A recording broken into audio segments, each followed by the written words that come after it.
Antes de lo que va a ser la pausa de mediodía, se van a suceder dos ponencias, una de Ricardo González, historiador del arte y fotógrafo, bien conocido también por el equipo del Museo de la Universidad, tanto por Rafa Levenfeld como por Asunción Domeño y por todos nosotros, y que además ha colaborado ya en algunas de las publicaciones del museo, como es en el libro Tiempos de Hierro, ¿no? En el caso de Ricardo, nos va a hablar de Imagen y Poder, fotografía de obras públicas en España en el siglo XIX, un poco enlazando también con algunos de los aspectos que se han tratado en la primera ponencia, ¿no? Al fin y al cabo, lo que es la fotografía de este tipo de realizaciones, de obras de ingeniería, de lo que son las obras públicas, tienen ese componente también siempre de propaganda por parte de las élites políticas respecto a un dominio de la naturaleza en pos de una idea de progreso que en el fondo está en muchos de estos discursos políticos ideológicos. Y más, dejo la palabra a Ricardo y después de su intervención tendremos unos minutos también para alguna pregunta breve. Gracias. Bueno, buenos días. Muchísimas gracias, antes de nada, al museo por permitirme compartir con Xavier Rivas y con Luis, cuya presentación me ha parecido magnífica y que tiene algo que ver, quizás menos de lo que yo querría, porque me ha parecido tan buena que cualquier parecido con su trabajo sería un halago. De nuevo, gracias a la universidad, gracias Carlos, por la posibilidad de permitirme compartir con vosotros algunas reflexiones respecto de un asunto que, por ser algo conocido, bastante conocido entre historiadores, no deja de tener algunas incógnitas que yo quisiera poner encima de la mesa. La primera sorpresa que un historiador un poquito observador, vive respecto de la historia de la fotografía en España es la cantidad, el ingente volumen de fotografía de obra pública que se encuentra en las colecciones públicas y privadas o incluso en el corpus historiográfico de lo que ya vamos conociendo en este país. Bueno, eso no es una casualidad, seguramente se debe a algo. Vamos a tratar de ver a qué podría deberse. Prueba de esto, por lo menos una prueba interesante, es la inmensa o la importante colección que el propio Fondo Fotográfico de la Universidad de Navarra tiene dedicado a este asunto. De hecho, exceptuando el trabajo de William Atkinson, que será el primero que les enseñe, toda la presentación que yo hago se podría hacer con fotografías del Fondo Fotográfico de la Universidad de Navarra, lo cual habla bastante bien, digamos, del ojo, de la pertinencia a la hora de seleccionar los materiales que componen este asunto. Bien, al tema. Lo que yo les propongo, puesto que ya son varios los trabajos que sobre la fotografía de obras públicas se ha venido realizando ya en el país y desde muy distintos puntos de vista, centrados mayoritariamente en el paradigma del autor y la obra y en la descripción de los materiales y la casuística de los mismos y los fondos que existen, es girar el foco, un poco hacer lo que planteaban Xavier Rivas y Luis, digamos, a los entornos, ¿no? A los alrededores de la obra, de manera que podamos observar otros asuntos relacionados fundamentalmente con la gestión política y económica de esos proyectos y que tal vez nos aporten una visión complementaria o más completa y que nos permitan redondear en mayor medida, digamos, la comprensión de estos objetos del pasado, que en otro sentido esa es la misión de la historia, ¿no? Yo soy historiador y mi misión es tratar de ofrecer versiones o visiones lo más completas posibles de los hechos, o en este caso de los objetos históricos que tratamos. Por no desatender completamente, puesto que no es fácil, digamos, el epígrafe general de la jornada respecto del siglo XIX, fotografía, capital financiero y movimiento obrero, he de decirles que hablaremos de fotografía, hablaremos de capital financiero y no hablaremos tanto, porque no es posible, de movimiento obrero. Les quería, para entrar, mostrar algunas imágenes de cómo comparecen los trabajadores, es decir, los obreros, en las fotografías, digamos, he cogido algunas en las que más trabajadores aparecen. Bien, del movimiento obrero como concepto, es decir, como agrupación de los trabajadores para conseguir sus fines y para promover cambios políticos o de sus condiciones de trabajo, pues evidentemente no aparece nada. No aparece nada, entre otras cosas, pues porque quien hace las fotografías tampoco es que tenga ningún interés en que esto aparezca, ¿de acuerdo? Entonces lo que encontramos son trabajadores integrados en el paisaje o en el decorado, auténticas escenografías donde los obreros posan, en muchísimos casos antecedidos por los patronos o los ingenieros que, digamos, completan esa idea que Xavier decía de que pertenecen, digamos, a la empresa o pertenecen a la propia obra. En algún caso, como el de Laurent, del canal de Lenares, pues incluso se muestra el hecho del trabajo, pero es también una cierta escenografía, a mi modo de ver. Y les he puesto una fotografía del trabajo que comentábamos de William Atkinson, que tiene que ver con una especie de taxonomía que preparó en el álbum que hizo sobre el ferrocarril de Isabel II, en la que, paradójicamente, de manera curiosa, él planteaba una especie de representación de los roles, ¿no?, de los oficios. Él dice, esta es la fotografía que dice detrás un vizcaíno, había muchos en la línea, pero también había puesto a un ingeniero, al gerente, al propio fotógrafo, un montañés, el mayoral de la diligencia, un guardia civil o los guardias de las barreras. Es decir, un cierto esfuerzo por la representatividad de todos los que tal, pero que no representa realmente el mundo obrero, lo que representa es toda la gente que intervenía en la línea. Algo más de interés tiene aquello que, no siendo evidente si está en las fotografías, les enseño esta y otra de Clifford, porque esta es una fotografía que se llama la caserna del presidio. Si no se observa con mucha atención, no se ve que lo que hay ahí en esa fila de la derecha son guardias vigilando a los más de 1.500 presos que trabajaron en la construcción del canal de Isabel II. Según Bello, pues Ollán cuenta en sus crónicas, es decir, presidiarios que se utilizaban como fuerza de trabajo, pero seguimos teniendo, digamos, claro que no es una fotografía que denuncia esa situación, simplemente toma nota y muy probablemente a favor de la gente que en ese momento organizaba.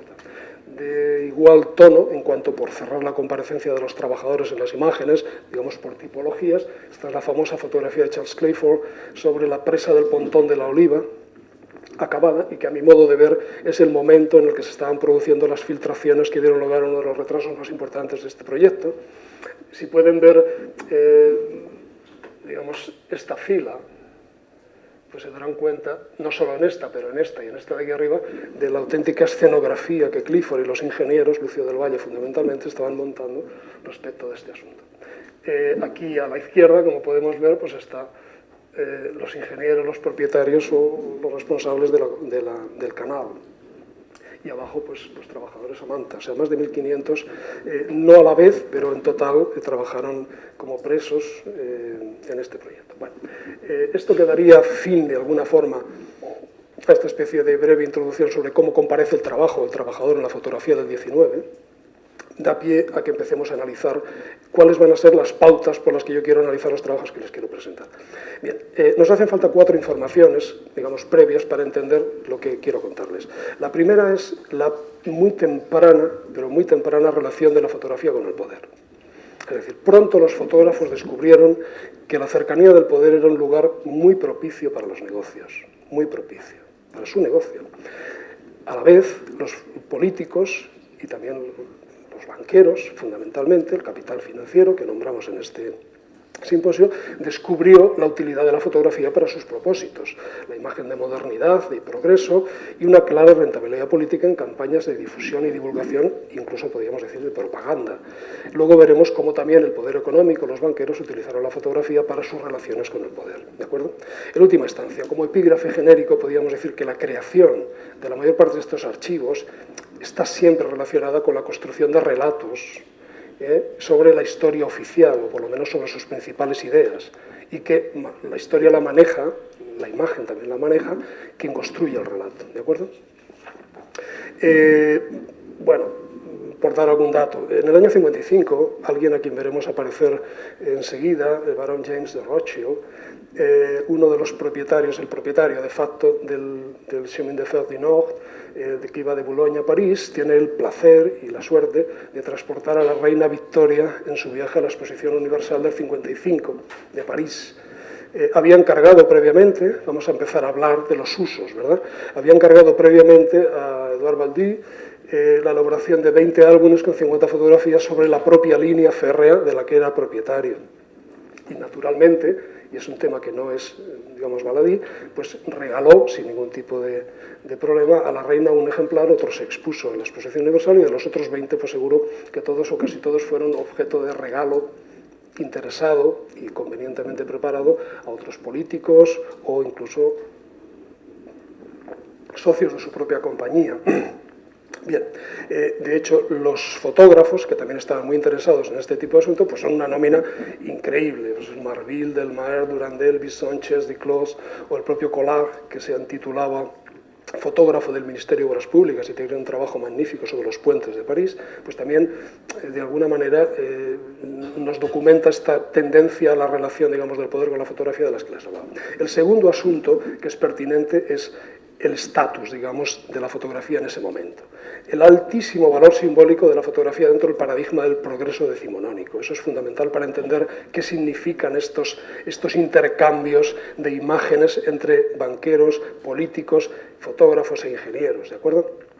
En todo caso, de la misma manera que en el siglo XX es la página impresa, es decir, el libro y la revista fundamentalmente, el auténtico espacio discursivo de la fotografía en la esfera pública, capaz de generar una opinión pública de masas, en el siglo XIX el espacio discursivo donde la fotografía genera su discurso con mayor solidez es el álbum. ¿Vale? No son las fotos individuales, es la agrupación, son los álbumes, además como objeto precioso. El agrupamiento de imágenes se constituye en ese sentido el portador de sentido, no es la imagen individual, sino es la agrupación que la soporta, una acción de presentación secuencial que ya genera un itinerario visual ordenado que puede ser implícito o explícito. Hay ambos casos, ¿de acuerdo? En todo caso, el álbum fotográfico se constituirá, aparte de toda esta simbología, en un regalo institucional y un gran vehículo de relaciones entre el poder y con el poder, algo aceptable, algo de una pertinencia tecnológica muy importante, y en última instancia, pues algo a tener en cuenta. Bien, ¿y qué poderes? Pues clarísimamente el político, en el que yo incluyo a la monarquía, a los gobiernos, en el caso de España la monarquía, el gobierno, y también a los gobiernos regionales, hablo de ayuntamientos, diputaciones y otras entidades semipúblicas como las cámaras de comercio, las cámaras industriales, el poder económico, que son los bancos y las empresas a través de las cuales, digamos, hacen su actividad, y entre medias, no equiparable ni de lejos, están los ingenieros, que son el ámbito técnico, y los fotógrafos, dando cobertura y trabajando, digamos, en todo este asunto, ¿de acuerdo? Vale. Así, la casuística es absolutamente variada, es decir, de entrada, para empezar a hablar ya de cosas concretas. La colección del Palacio Real sobre obras públicas es amplia y magnífica, podríamos decir. Y debemos de saber que ninguno de los álbumes que hay en Palacio se compró o se encargó por la corona, son todos regalos. Bueno, me interesa que tengan ese dato, ¿de acuerdo? Sabemos que los empresarios y los banqueros regalaban a la reina y al gobierno pues, álbumes con motivo de las obras públicas que llevaban a cabo. Asimismo, los consejos de administraciones públicos, por un canal de Isabel II, que era también del ayuntamiento y del propio gobierno, pues también regalaban a la corona. La propia corona también encargaba álbumes, como el que se hace en 1861, de la propia Isabel II, para regalar a sus ministros. También pasaba en Francia muy a menudo, con la reforma del Louvre. O, por ejemplo, el propio Francisco de Asís, el rey consorte, regala a la princesa de Prusia un álbum con 60 fotos del difunto Clifford, porque ya estamos hablando del 65. Es decir, esta es una práctica que es muy cruzada, ¿vale? Bien. Entonces, estos tres asuntos tienen, digamos, su materialización en un contexto determinado. Eso es lo más importante. El contexto es España. ¿Y España es en qué momento? Bien, 1854.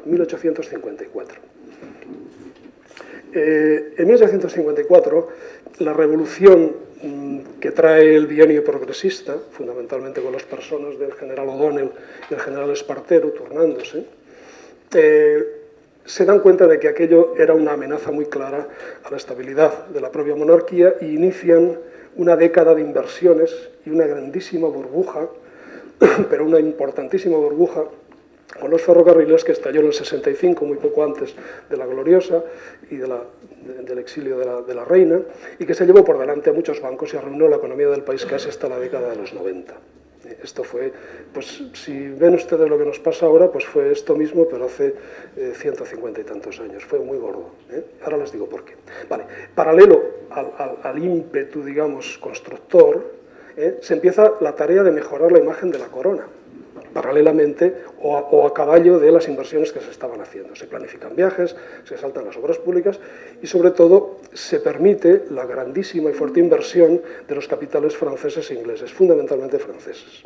Veremos a la pareja de baile, que luego les sacaré, porque es muy relevante, porque son personajes muy conocidos. Bien, en el imaginario de la sociedad isabelina, de la misma manera que la fotografía ya contenía una cierta promesa en su estatus, digamos, la obra pública también está dotada de un profundo valor simbólico, es decir, el avance de las condiciones materiales de la colectividad. La obra pública se liga a la propaganda política de manera clarísima, lo vamos a ver en el último ejemplo que les ponga, aunque también los otros lo contienen. De hecho, las grandes obras públicas llevan nombres reales, casi todos Isabel II y alguno de ellos Príncipe Alfonso, es decir, esta implicación ya es nítida. Vale. El banderazo de salida, lo que da pie a que todo esto realmente circule, es la Ley General de Ferrocarriles del 55. Ese es el banderazo, porque hasta entonces hay un personaje del que les hablaré luego, que es un rico vallesoletano, y ya había tenido, digamos, ciertas iniciativas en el ferrocarril, pero todavía aquello era muy negociable caso a caso y no había un marco genérico que animase a los capitales franceses porque no veían seguras las inversiones. Perdón. Bien, lo que establece la ley del 55, esto es lo relevante que nos interesa, es el régimen de las concesiones. Es decir, las condiciones económicas que marcan el que invierta en ferrocarril en España, qué saca, qué mete y qué es lo que puede esperar. En última instancia, se establece que hay una subvención que tiene que ver con el número de kilómetros, y que son subvenciones muy altas, como veremos, un 6% de interés sobre los capitales invertidos y un 1% de amortización de la inversión de la empresa. En esas condiciones, la guerra empieza y a finales del 64, es decir, muy poco antes del estallido de la burbuja, el Estado español de la época había invertido 1.500 millones de pesetas, lo que para la medida de la época eran 6.000 millones de reales de vellón, solo en el ferrocarril. Había otras inversiones. Esto trajo consigo, pues ni más ni menos que desde el 57 había 400 kilómetros, digamos, en uso, en el 74 se pasase a 6.000 kilómetros en uso. Otra cosa es que no iba casi nadie en los trenes y eso promovió lo que promovió. En última instancia, lo que eso abre, y esta es la gente de las que quería hablar, es la guerra entre los Pereire, que son unos financieros franceses que ya tenían varias líneas, sobre todo la Chemin de Fer de Midi, y el barón James Mayer de Rothschild en representación de la familia de Rothschild, que también tenía la línea de Boulogne-París, que les he comentado que transportó a la reina Victoria en su visita a la Exposición Universal. La Compañía del Norte, es decir, esta gente lo que hace es traer a España la guerra que ya tenía en Francia. Ellos estaban, a través de sus alianzas y sus apoyos a Napoleón III fundamentalmente, pues luchando por líneas y por hacerse con el control de las redes ferrocarriles del país. Cuando se abre con la ley del 55, digamos, se da banderazo en España, pues el asunto es que esto pasa aquí. Y entonces, digamos, su aterrizaje es, los Pereire aterrizan en una compañía que se llama la Compañía del Norte, que veremos que tiene varios de los proyectos que ahora les enseñaré, y que está fundamentalmente anidada en lo que se llamó la Sociedad General de Crédito Mobiliario. La Madrid-Zaragoza-Alicante, que era la otra gran, digamos, empresa, tenía algo más de variedad, aunque los mayoritarios eran los Rothschild. Estaba también el Marqués de Salamanca, tenía una pequeña línea Madrid-Zaragoza, y estaba el Duque de Morny, que era propietario en Francia del Chemin de Fer du Grand Central, el Gran Central del Medio. Otras compañías también menores intervenían, aunque no fueron las relevantes, y casi todas acabaron en manos de las mayoritarias a partir de que empezaron a ser poco rentables, y casi todas acabaron absorbidas por el norte o por Madrid, Zaragoza, Alicante, sobre todo las del sur. Recapitulamos, antes de empezar. El poder y la fotografía han tenido una relación muy temprana y, digamos, un tanto promiscua. Los álbumes fotográficos y el estatuto o el estatus de la propia fotografía en esta época ya facilita, digamos, este producto. Los poderes y sus intereses y la coyuntura española, yo creo que estos cuatro elementos nos van a permitir leer de otra manera, es decir, abordar estos proyectos de los que hemos hecho interesantísimos trabajos sobre la procedencia, los fotógrafos, la composición, las técnicas, de dónde vienen y tal. Yo creo que esto es un poquito lo que Xavier Rivas y Luis nos planteaban respecto de esos territorios aledaños a lo central, que a veces son los que te permiten tener la explicación completa de qué es lo que pasa, ¿de acuerdo? Bueno, el primer proyecto del que les quería hablar es un proyecto que, como no, contiene el nombre de la propia Isabel II y de aquella propaganda que decíamos, la implicación de la corona en los proyectos de obras públicas, incluso comprometiendo su nombre. El ferrocarril de Isabel II es un álbum que está en el Palacio, son dos álbumes, que están en el Palacio Real, y hay alguna pequeña muestra en el Ayuntamiento de Santander. Esto nos va a ayudar a entender por qué se hizo el trabajo. Y también, el ferrocarril de Isabel II es un empeño que tiene que ver con la antigua infraestructura del Canal de Castilla, que era la manera de sacar el cereal de la meseta castellana al puerto de Santander de una manera rápida y económica. Como la orografía no permitía que el canal continuase hasta Santander, se dio ya en el 45 una licencia, una concesión, que era la fórmula, al marqués de Remisa, que era el propietario mayoritario del canal, de manera que pudiera, digamos, completar el territorio. Pero el marqués de Remisa ni tenía dinero, ni tenía posibilidades, ni la ley tenía claro cómo organizar este asunto. La aparición de este Mariano Miguel Reynoso, rico vallesetano del que les hablaba, que en ese momento era ministro de Obras Públicas y que estaba muy interesado en que el cereal vallisoletano, porque tengan en cuenta que los dos ramales del Canal de Castilla acaban en Valladolid, uno en Medina de Río Seco y otro en la propia capital, y que de ahí es de donde salía el cereal, a pesar de que venía de otras provincias que no solo la vallisoletana. Bien, a partir de ahí, el Ayuntamiento de Santander, las otras administraciones, ¿vale? La Diputación de Santander y la Cámara, la Junta de Agricultura y Comercio, es decir, una semipública, una organización privada pero de dominio público, pues se hacen con una concesión en el 51, lo primero que hacen es solicitar el amparo de la corona, comprometer la inauguración con el ministro Reynoso y con el consorte. No vino Isabel II, pues estaba embarazada de su primera hija, de la infanta Isabel, la chata, y en ese momento el compromiso ya de la corona es absoluto con este asunto. Bien, se conservan en Palacio las cartas de agradecimiento de la reina, agradeciendo la nominación, y a lo que íbamos y lo que nos interesa. El Estado concede a estas entidades públicas 70 millones de reales para que empiecen la obra y, de alguna manera, aunque son pagaderas en acciones del ferrocarril, como el ferrocarril fue ruinoso y hubo que vendérselo a la Compañía del Norte muy poquitos años después, en el 74, pues, digamos, ese dinero se les da.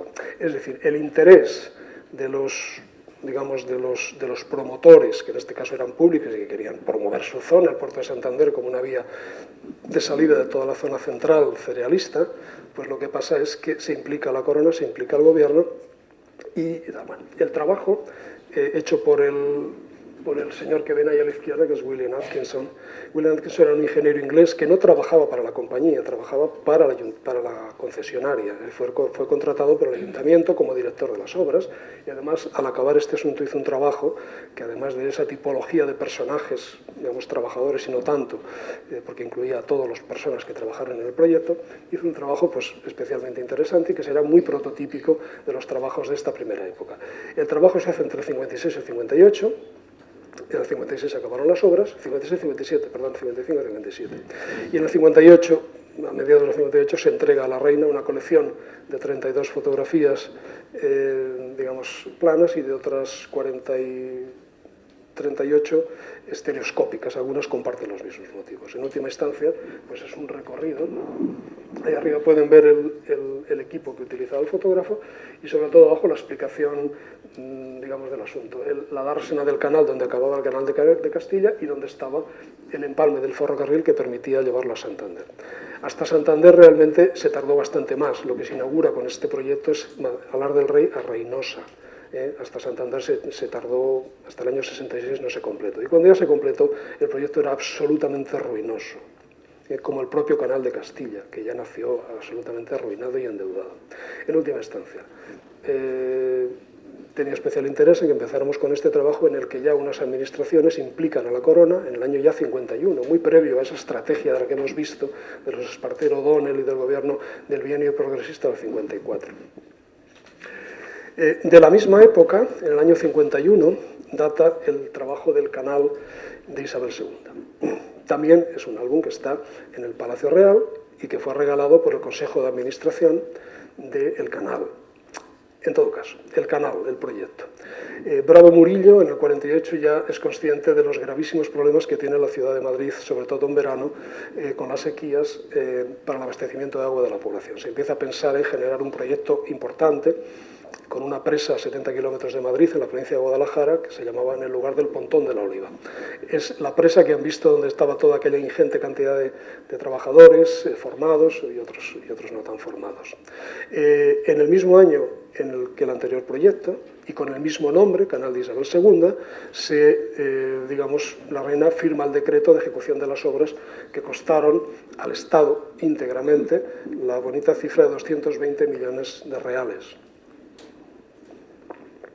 El 24 de junio del 58, la reina Isabel procedió 2 años o 3 más de lo previsto, porque hubo una epidemia de cólera, unas filtraciones en la presa que no hacían utilizable el canal y que es lo que creo que trata de abordar esa cantidad de gente en la propia presa, y problemas presupuestarios incluso, que no había dinero para pagar a la gente.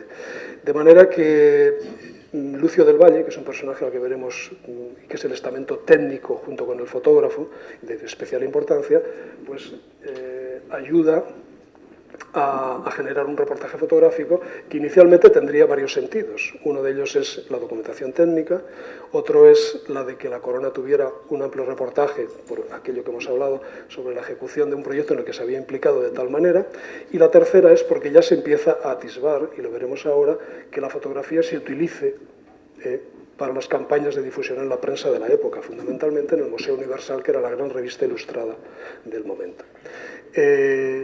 Vemos algunas fotografías, las fechas de ejecución son indiferentes, ya he dicho que no nos meteríamos en eso, en todo caso la presa se acaba en el 56, pero el trabajo en el 56, las que hay obras en construcción son anteriores a esa fecha, las que el proyecto está acabado pues seguramente serán posteriores, aunque no necesariamente, porque también hubo zonas que se acabaron antes, y luego hay algunas fotos, sobre todo la de la izquierda de abajo, que reza la presa del Pontón de la Oliva antes de hacer, es decir, que tiene que ser muy previa a 52 o 53, porque cuando la presa está hecha, esa foto ya no sería posible hacerse, es decir, es la foto de la derecha. En definitiva, a lo que íbamos. El Museo Universal, utilizando las fotografías de Clifford, abre el día 30 de junio del 58, tan solo 6 días después de la inauguración oficial por parte de la reina, con una serie de fotografías que veremos ahí abajo. Les pongo la foto de Clifford que dio lugar al grabado porque es idéntica, y la anterior idem de lo mismo. Entonces, dan noticia de la inauguración en 2 números. El primero es el 30 de junio, es decir, 6 días más tarde de la inauguración oficial, y el otro tardan 15 días porque explican, son las 2 fotos de la derecha pequeñas, una es la subida de las aguas en la plaza, en la zona de San Bernardo, que se iluminó por la noche y el fotógrafo no podía registrar, y la otra es una escena de interior cuando, digamos, en el depósito de los Altos de Chamberí se abren las aguas y se explica que el canal funciona y que la ciudad se abastece con esa infraestructura. En todo caso, interesa de este proyecto, que es el primero en el que la Corona ya hace uso de la fotografía, pero además hace uso previo, es decir, ya hay una previsión de que las fotografías de Clifford, que en principio iban a ser técnicas, se utilicen y se hagan llegar al Museo Universal, de manera que nos sirvan para lo que queremos, ¿de acuerdo? Bien.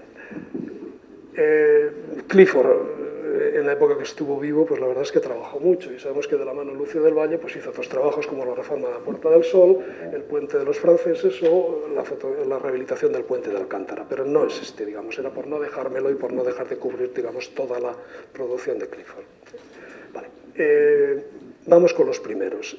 Los Rothschild y el barón de Morny, el duque de Morny y el marqués de Salamanca. El primer, digamos, aldabonazo fuerte que hacen, que es su proyecto estrella inicialmente, es el Madrid-Alicante.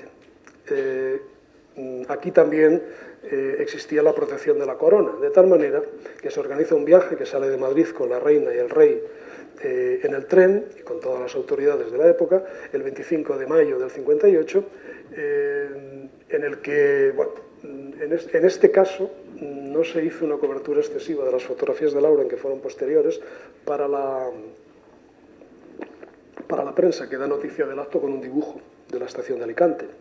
Pero sí se utilizaron, sin embargo, quizá porque los Rothschild estaban más interesados en la repercusión de su propio país, se utilizaron las fotos de Laurent para un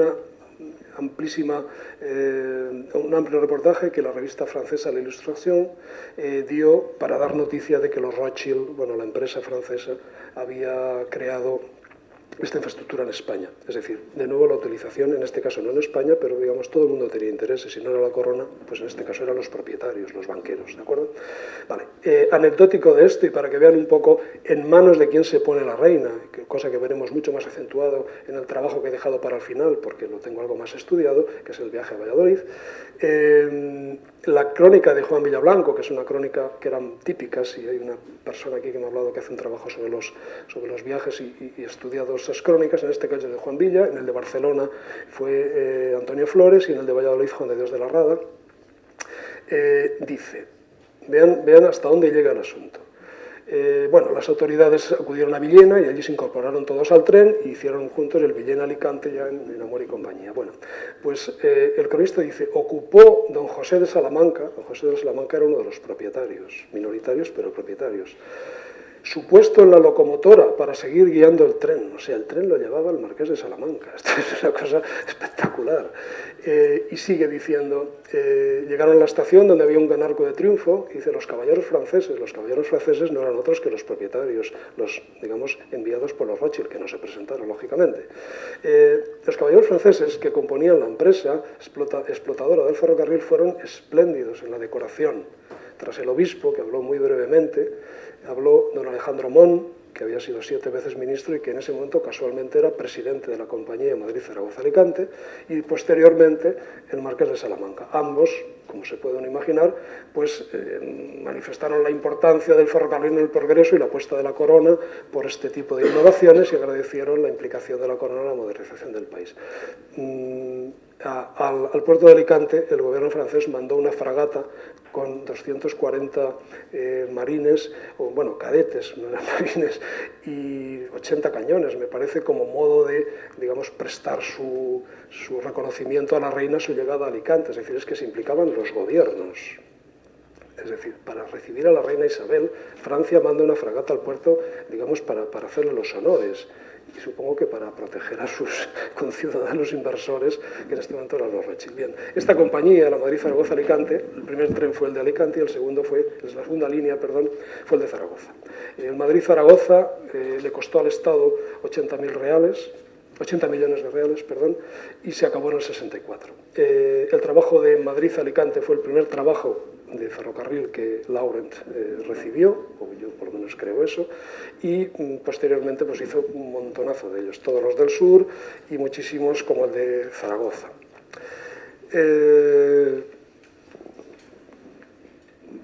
Bueno, estas son algunas imágenes del Madrid-Zaragoza. El de Tudela a Bilbao es otro proyecto fotografiado por Laurent que tiene otra génesis, y es el intento de los bilbaínos de no quedarse fuera de la línea. Ellos maniobraron todo lo que pusieron, lícitamente por otra parte, para intentar no quedarse fuera de todo este guirigay. Pretendían que la línea del norte, que veremos ahora, es decir, la que hacía Madrid-Irún, pasara por Bilbao, pero eso era una vuelta excesiva y los Pereire no tragaron por ahí y acabaron haciendo una concesión que iba por Vitoria y que es el trazado actual, ¿no? En ese caso ellos decidieron hacer un ferrocarril propio con la Diputación, el Ayuntamiento y el apoyo del Banco de Bilbao, y pues también regalaron a la reina, cuando acabaron el asunto, con fotografías de Laurent, un álbum perfectamente cuadrado, porque también tuvieron que negociar, como todos, una serie de concesiones y bonificaciones a la inversión, que era el truco del almendruco. Es decir, es que si no te daban ese tipo de inversiones era poco menos que imposible. En todo caso, la línea fue ruinosa y fue comprada por la compañía enemiga de siempre, la Compañía del Norte, los Pereire, en el año 70 y algo, me parece. Bueno, del mismo tono, estas son de la Tudela Bilbao. Bueno, el Tudela Bilbao empalmó con la línea de Zaragoza Pamplona, que luego se completó con Zaragoza Pamplona Barcelona. El Medina Zamora, también fotografías de Laurent, pues es una compañía menor, privada, que no pertenece a estos grupos grandes, y lo mismo sucede con la Zaragoza-Pamplona-Barcelona, que tenía en su tramo barcelonés inversores catalanes y que también acabó siendo absorbida por alguna de estas grandes. Llegamos a otro de los grandes proyectos promovidos esta vez por la propia Corona y por el Gobierno, que es Obras Públicas de España. Este álbum no está en el Palacio, porque sería un autorregalo. Es decir, la promoción de todo este asunto tenía que ver con la decisión del Gobierno y de la Corona de participar en la Exposición Universal del 67. Bien, con todo el trabajo que ya Lauren llevaba hecho, desde el Madrid-Alicante, el de Zaragoza y todos los demás, se tiene una base que ha de completarse con el resto de trabajos que todavía no estaban fotografiados, fundamentalmente no los ferroviarios, sino por los de faros, puentes y otro tipo de estructuras, carreteras, puertos y tal, ¿no? En todo caso, a lo que vamos. El 11 de diciembre del 65 se nombra la comisión de expertos y en el ámbito de las obras públicas se nombra Lucio del Valle, que ya lo hemos visto anteriormente en el tema del canal de Isabel II, al mando, y algunas de las reformas más importantes, la Puerta del Sol o Puerta de los Franceses. Me interesa leerles para que entiendan cuál es la estrategia de este proyecto, lo que dice la exposición de motivos del decreto, ¿vale? Porque esto es lo que marca la intención de a qué va este proyecto. Dice así: el gran desarrollo que estos últimos años ha tenido en nuestra nación el ramo de las obras públicas, es verdad, los importantes trabajos que en toda ella se han llevado a cabo nos permiten, a no dudar, tomar parte de una manera decorosa y digna en la Exposición Universal que ha de celebrarse en la capital del vecino imperio del 67, presentando a este fin cuantos planos, modelos, vistas fotográficas y datos estadísticos sean necesarios, y aquí viene la intención, para que los concurrentes a este gran concurso se formen una idea exacta del estado de progreso y adelanto que España se encuentra en cuestión de tanta trascendencia para su porvenir y que tanto ha de influir en su riqueza y prosperidad.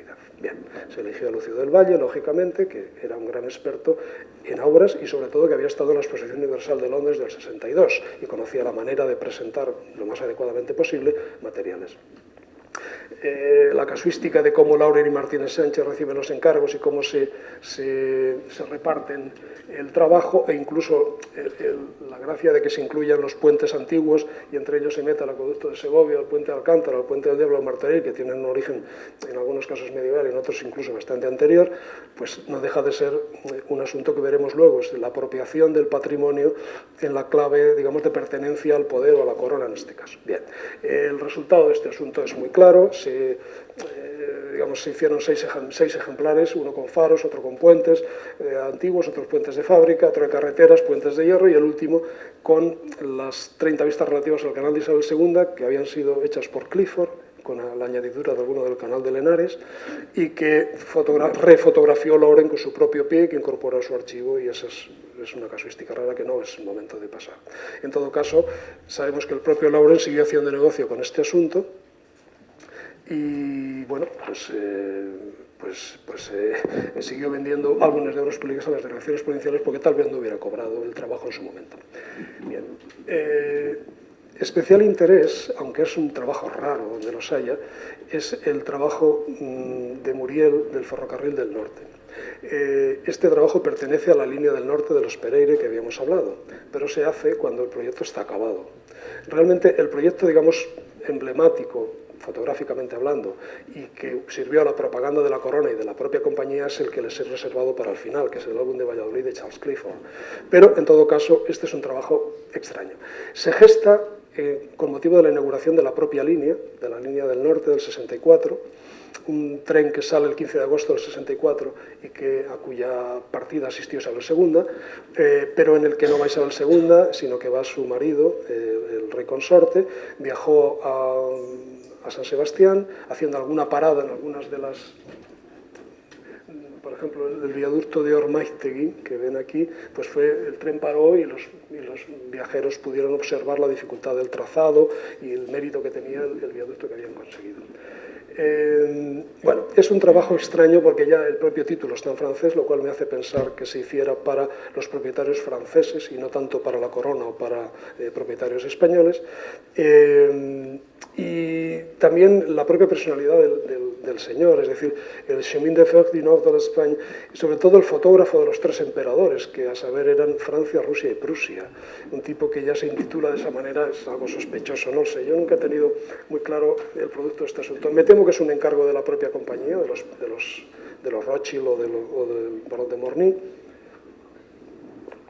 Y es bastante singular porque sigue muy bien la línea de una que Aldous había hecho el París-Lyon del 59.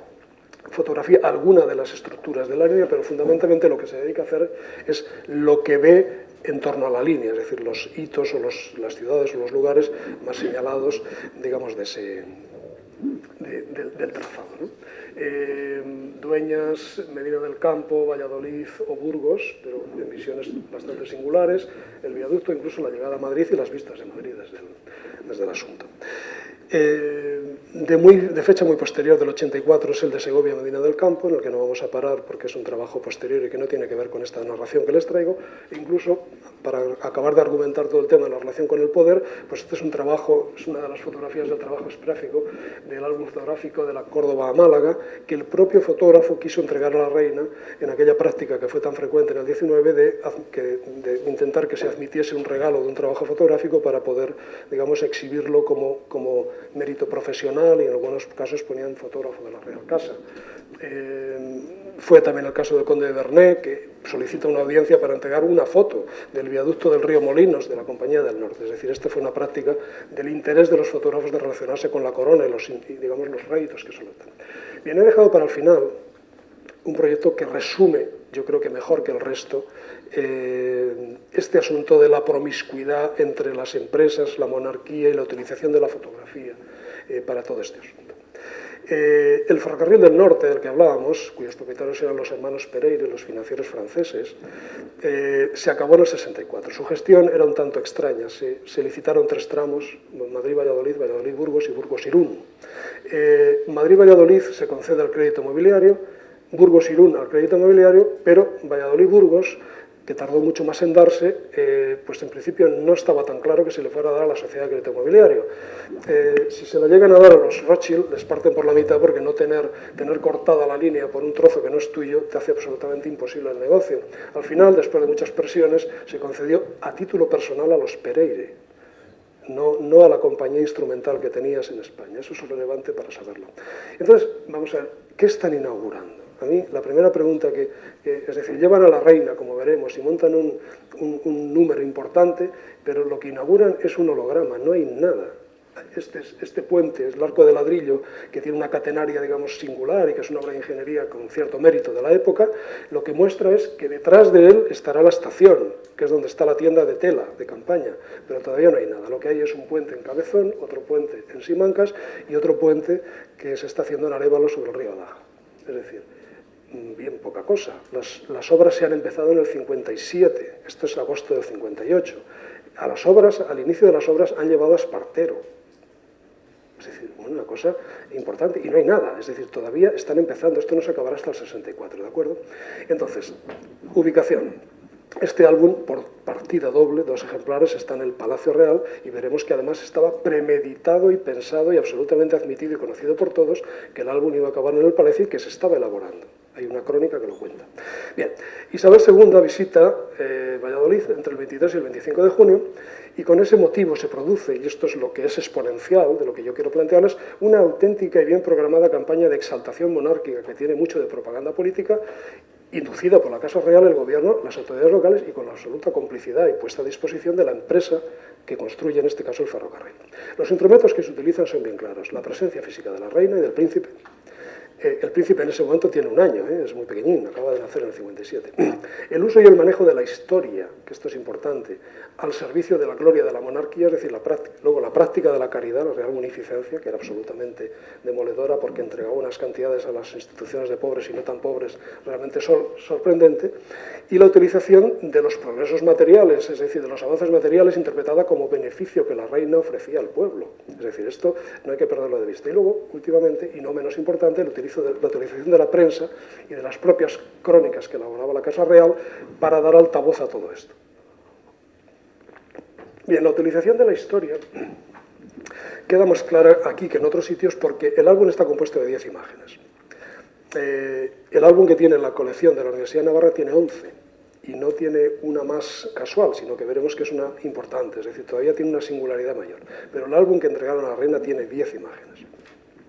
5 de ellas tienen que ver con el patrimonio y la elección no es casual en absoluto.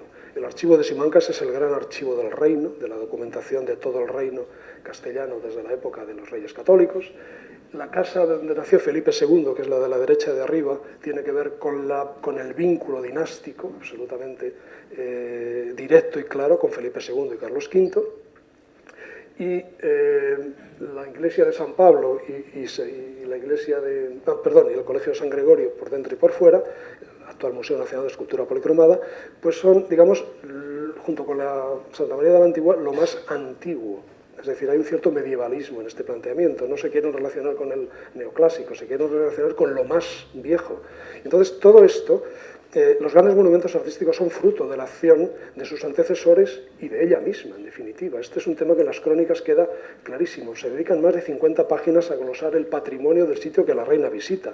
De hecho, no es gratuito que, por ejemplo, cuando a Clifford se le encarga que vaya, ya en cargo real, a la zona para cubrir el viaje a Barcelona, Baleares y Aragón, lo que se le encarga que fotografíe es los arcos erigidos para la llegada de la reina y el patrimonio de la ciudad, los monumentos más notables. Es decir, este vínculo que ahora mismo nos parece un tanto, digamos, inidentificable, era absolutamente central y nuclear en ese momento. Bien, la beneficencia, pues para darles un dato, en el viaje de Valladolid la reina entregó a la Real Munificencia, digamos, del palacio, entregó 110.000 reales para que se repartieran entre los pobres de la ciudad. Bien, las ideas importantes, el progreso y la modernización económica, particularmente el ferrocarril como méritos que hemos hablado, y en todo caso la idea general es el mutuo apoyo que la corona y el ferrocarril reportaba muy grandes beneficios a los dos, es decir, a la monarca porque los esgrimía como mérito político propio y al haber traído el progreso, el crecimiento económico a la ciudadanía y a las compañías, porque reclamaba que se les pagara de alguna manera ese beneficio que aportaban a la corona en todos los trámites que les quedaban por hacer y en todos los que habían hecho previamente, las concesiones, pero también cantidades de asuntos que tenían que ver con los municipios y con los gobiernos, digamos, de menor calado que el nacional, y quedaba mucho por hacer. En todo caso, por ubicar el personaje, cito a un historiador que dice: la reina Isabel, según sus mejores biógrafos actuales, mostraba serias debilidades en su papel de monarca constitucional. Isabel de Borbón no era capaz de captar todas estas ocultas intenciones de los preparadores de sus viajes. Ella iba un poco a la pata a la llana, de hecho era muy famosa por su campechanía y por su cercanía popular, esto es un mérito de ella, pero claro, esto le impedía entender muchas otras claves que habían detrás, es decir, sin formación política suficiente para, digamos, elaborar estas finalidades abstractas y sin una cultura política que le permitiera actuar, digamos, como símbolo público con algo más de neutralidad, ¿no? En definitiva, parece ser que también parte del viaje tenía que ver, y esto creo que no sea una maledicencia, con su interés en ir a tomar los baños de ola a Gijón, por problemas de psoriasis, y luego ganar el jubileo, que fue la etapa final, porque ese año era santo compostelano y, en fin, tendría sus cosas. Bien, lo que más nos sirve para explicar todo esto es la crónica de Juan de Dios de la Rada. Digamos, voy a leer algunas cosas neutrales y voy acabando, que dice lo siguiente: a la entrada de la población, frente al magnífico arco de 10 metros de altura que tiene este arco que ven aquí y 30 de luz, se habían puesto las banderas españolas y francesa. De nuevo, la vinculación incluso de los estados en los empeños económicos de sus súbditos, en este caso de los Pereire. Una inversión nacional, en definitiva. Se había puesto una tienda de campaña con 3 estancias levantadas en el mismo lugar que debe ocupar la estación cuando se construya, pues no se había ni empezado a construir. A poca distancia,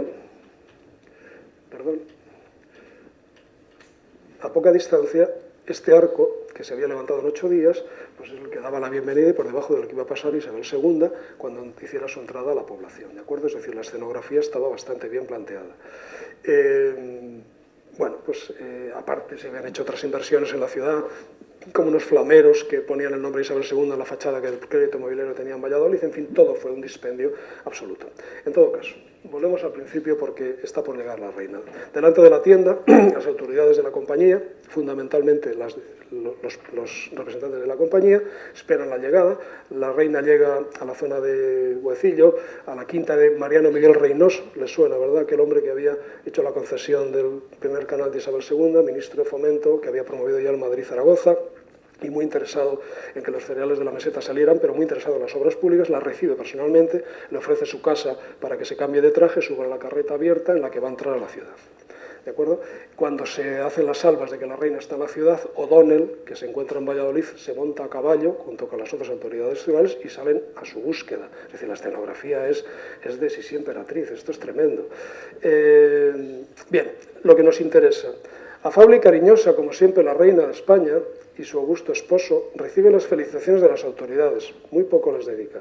Y lo más importante, y escuchan el bien sentido discurso del señor Olea y Duclerc, los representantes del crédito inmobiliario en España, en el que se enaltecen los grandes servicios que a la causa de la modernización y de la civilización moderna había prestado la augusta señora protegiendo la construcción de los ferrocarriles. ¿De acuerdo?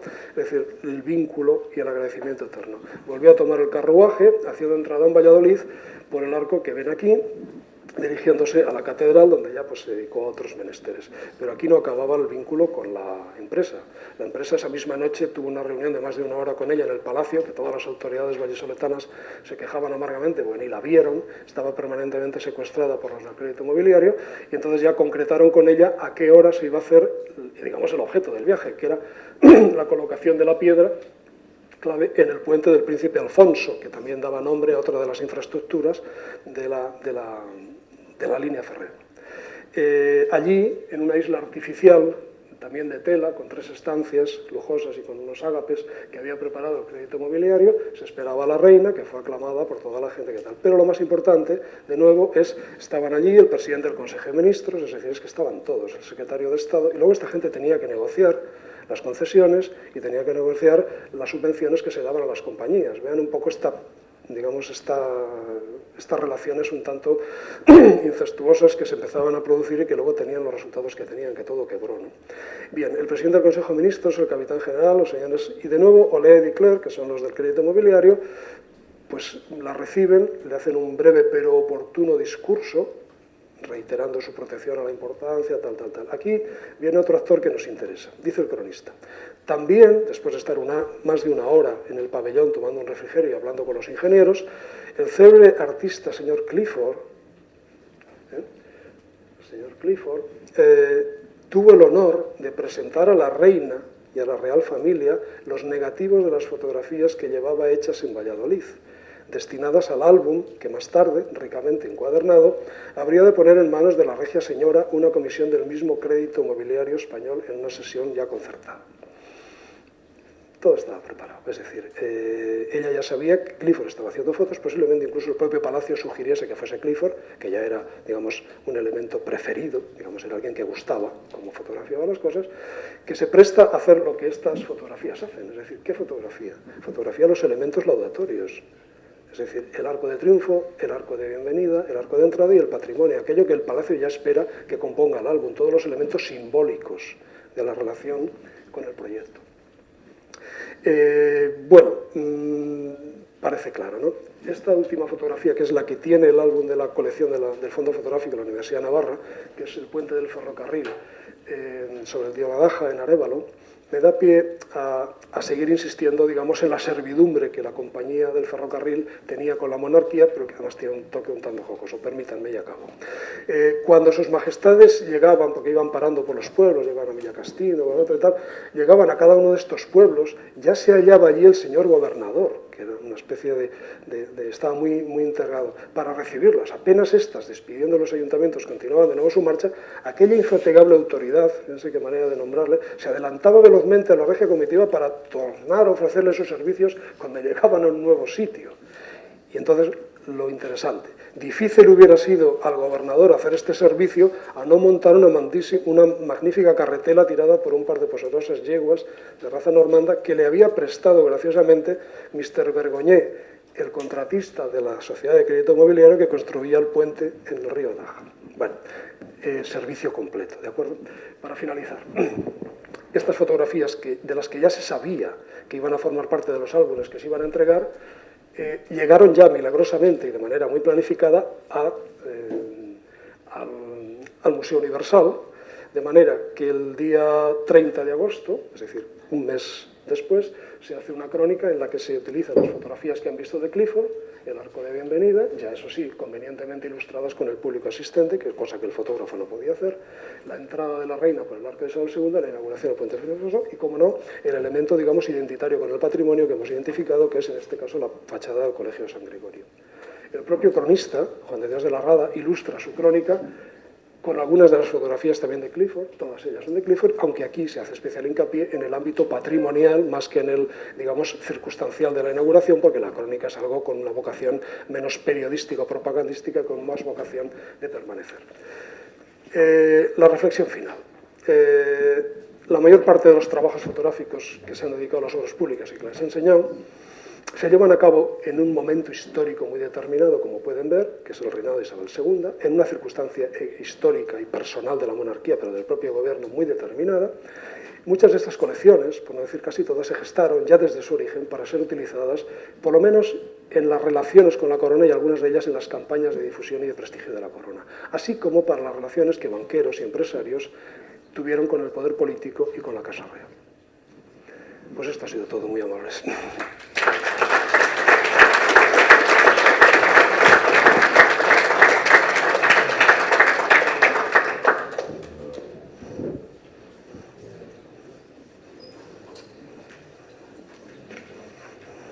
Muchas gracias, Ricardo, sobre todo por esta exposición tan sintética que plantea un contrapunto y un diálogo bastante interesante con muchos de los aspectos que vamos a ver, ¿no? Yo, desde luego, el tipo de lenguaje, desde mi ignorancia no soy especialista en estos temas, pero es llamativo, primero, la relación que existe entre el lenguaje empleado por estas fotografías y el de los grabados de infraestructuras que llegan desde el siglo XVIII, ¿no? El caso de la canalística que has mencionado es bien sintomático, ¿no? En el sentido, además, de la ausencia casi total de representación del trabajo. No sé si Merche también esta tarde, aunque se ha dedicado más a lo de las minas, pero es curioso que en estas obras, curioso, o a lo mejor es muy razonable, que en estas obras destinadas a magnificar un poco el patrocinio de obras de infraestructuras, se esté más interesado por emular a los antiguos, ¿no? Y por mostrar la monumentalidad en contraste también con otros monumentos del pasado, con ese carácter patrimonial, que en representaciones propiamente de lo que es lo que es el proceso de construcción más orientado hacia una representación del trabajo, ¿no? Mi opinión es que no interesa, porque no está en el programa ni en el guión, la representación del trabajo. Eso no es el objeto de este tipo de trabajos. Los trabajadores se incluyen cuando, digamos, son coherentes con la explicación de la imagen y de la situación. Es decir, si un puente se está construyendo, si hay gente trabajando, pues, digamos, es más creíble que si está sin nadie, ¿no?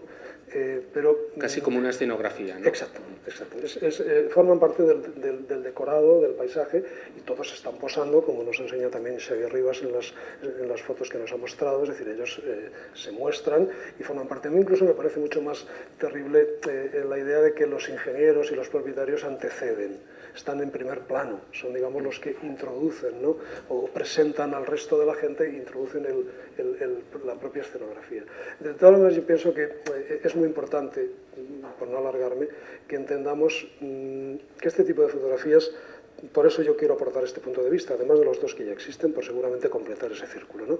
Se hacían con una finalidad muy concreta, en un imaginario fotográfico muy distinto al actual, en el que la tecnología y la fotografía, el ferrocarril y la fotografía son hechos paralelos. No olvidemos que ese es un asunto relevante. Entonces, me da la sensación de que la aparición de la gente, de la representación del trabajo en las fotografías, es meramente instrumental. Yo quería preguntar, Ricardo, creo que ya lo has dicho, pero incidir un poquito más en esta idea. Digo que creo que ya lo has apuntado en la exposición que has hecho, pero incidir en esa idea. ¿Qué valor tiene para ti ese discurso que se plantea en un álbum fotográfico?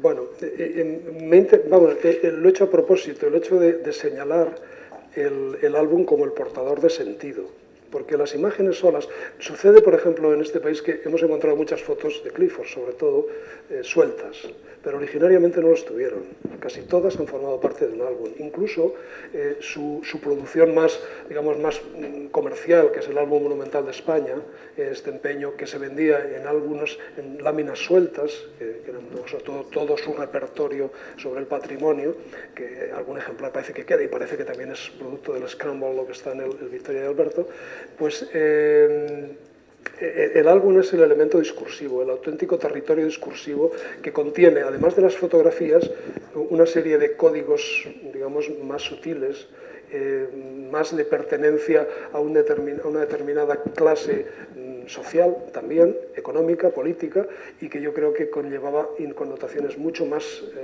allá de las que originalmente entendemos. Entonces, si sacamos las fotografías del álbum, ya no entendemos nada. Y si tratamos estos álbumes